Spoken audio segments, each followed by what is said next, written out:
Kita ke informasi pertama, setelah kerusuhan kemarin, situasi di Kabupaten Pohuwato Gorontalo hari ini berangsur kondusif. Sementara itu akibat kantor bupati dibakar, kini para pegawai Kabupaten Pohuwato berkantor di tempat lain dan sebagian besar dokumen pemerintahan Kabupaten Pohuwato tidak bisa diselamatkan. Kita akan dikasih masuk.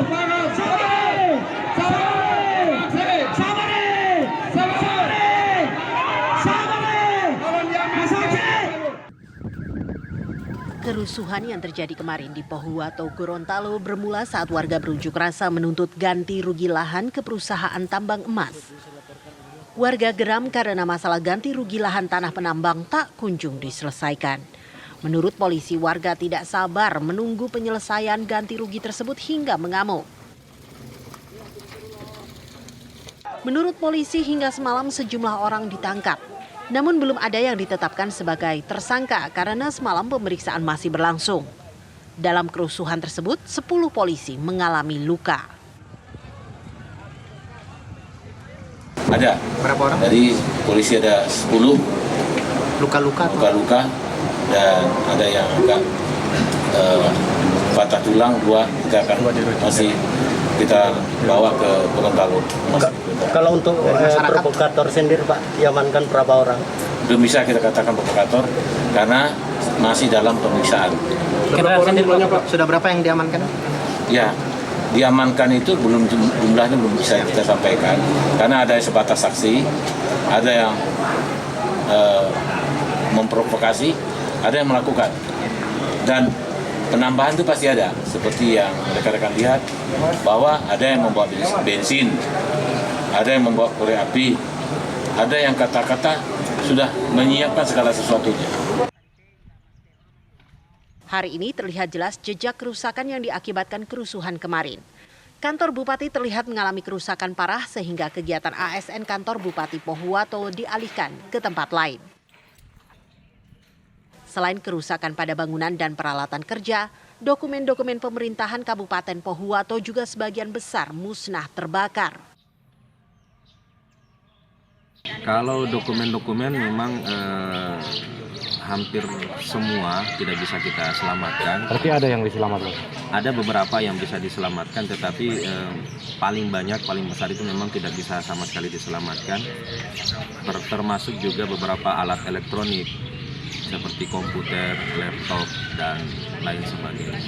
Pak, untuk hari ini pasca ini ada instruksi dari Bupati untuk berkantor atau melakukan pelayanan publik di mana atau seperti apa, ada kegiatan lain? Ya, hari ini kita instruksi dari beliau Bapak Bupati, kita akan berkantor khusus yang ada di kantor Bupati ini, kita berkantor sementara di kantor bersama yang memang kantornya agak besar. Kita akan berkantor di situ mungkin sampai dengan adanya pembangunan kantor Bupati yang baru.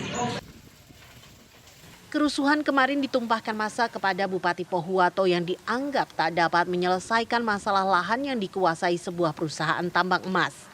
Massa mendesak agar perusahaan tersebut mengganti rugi lahan yang dikuasai. Selain menumpahkan amarah kepada Bupati, massa juga mengamuk ke perusahaan tambang tersebut di Desa Hulawan dan gedung DPRD. Dari Pohuwato Gorontalo, Kadek Sugiyarta, TV One mengabarkan. Lalu pemirsa, bagaimana situasi terkini di sana? Langsung saja kita akan bergabung dengan rekan kami Kadek Sugiyarta. Kadek, bagaimana situasi malam hari ini di sana? Apakah ada upaya untuk penambahan personil untuk pengamanan? Ya, Caca dan juga pemirsa, memang situasi saat ini di Kabupaten Pohuwato sudah mulai kondusif. Namun Polda Gorontalo mendapatkan penambahan personil pengamanan sebanyak 200 personil pasukan Brimob dari Polda Sulawesi Utara yang tiba pada Jumat sore tadi di Kabupaten Pohuwato dan untuk membantu pengamanan di sejumlah titik-titik objek vital yang ada di Kabupaten Pohuwato. Dan untuk aktivitas warga sendiri, sesuai pantauan saya di lapangan sejak tadi itu memang sudah mulai normal, warga sudah beraktivitas seperti biasanya. Caca. Baik, sebenarnya kalau untuk rencana besok hari kira-kira Kade, apakah ada rencana aksi massa akan kemudian dilakukan kembali?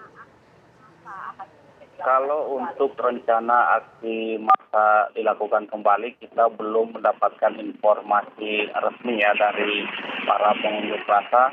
Namun hingga saat ini pihak kepolisian masih terus menangani sejumlah pelaku yang sudah berhasil diamankan yang menyebabkan kerusuhan kemarin. Tadi kita sudah mewawancarai Kapolda Gorontalo, disebutkan ada sebanyak 40 orang yang berhasil diamankan. Dan rencananya malam ini akan ada penetapan tersangka yang akan dilaporkan oleh pihak Polda Gorontalo itu sendiri. Caca. Ya Kade, untuk jumlah kerusakan atau berapa banyak gedung dan juga bangunan yang rusak akibat aksi massa ini, bagaimana kemudian laporan Anda? Ya, kalau sesuai pantauan kami di lapangan selama ini ada beberapa gedung pemerintahan yang dirusak oleh para pendemo. Salah satunya itu kantor Bupati Kabupaten Pohuwato, itu hingga saat ini sudah tidak dapat digunakan karena dibakar oleh massa pada Kamis kemarin. Dan bukan hanya kantor Bupati, kantor DPRD Kabupaten Pohuwato juga hingga saat ini masih lumpuh, tidak bisa digunakan untuk berkantor karena seluruh isi bangunan yang ada di dalam gedung porak-poranda dirusak oleh massa aksi pada Kamis kemarin. Terima kasih Kade mengabarkan langsung dari Gorontalo. Kita akan tunggu nanti bagaimana informasi lainnya.